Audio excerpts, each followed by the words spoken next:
ভারত যেন এখন আওয়ামী লীগের এনার্জি ড্রিঙ্ক, ভারত এখন আওয়ামী লীগের এনার্জি ড্রিঙ্ক হিসাবে কাজ করছে। দুর্নীতি শুধু দুর্নীতির শব্দে নয়, ওটা মহাদুর্নীতি বলে মানুষ আজকাল আখ্যায়িত করছে। এখন কি বলে যে হাত পাততে যাচ্ছেন চীনে, বিভিন্ন জায়গায় তিনি করছেন, মানে ভিক্ষা চাইতে যাচ্ছেন বিভিন্ন দেশে।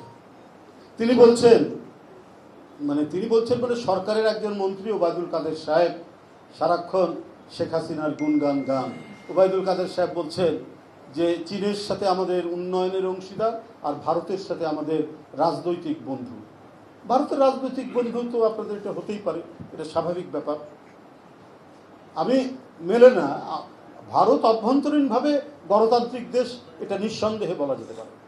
স্বাধীনতার পর থেকে ওদের গণতন্ত্রের চর্চার কখনো কোনো ঘাটতি হয়নি। তাহলে রাজনৈতিক বন্ধু হলো কি করে? এইটা হলো যে আওয়ামী সরকার, শেখ হাসিনার দখলদারের সরকার, সেই সরকার হচ্ছে মানে তাদের যে অপরাধের রাজনীতি, তাদের যে গণতন্ত্র হত্যার রাজনীতি, তারা যে অবাধ সুষ্ঠু নির্বাচনকে একবারে মহাশ্মশানে পাঠিয়ে দিয়েছে, সেই রাজনীতিকে সমর্থন করে হচ্ছে ভারত। এই কারণে তারা কোথাও যেতে হলে পরে আগে ভারতের অনুমতি নিতে হয়। ভারত যেন এখন আওয়ামী লীগের এনার্জি ড্রিঙ্ক, ভারত এখন আওয়ামী লীগের এনার্জি ড্রিঙ্ক হিসাবে কাজ করছে।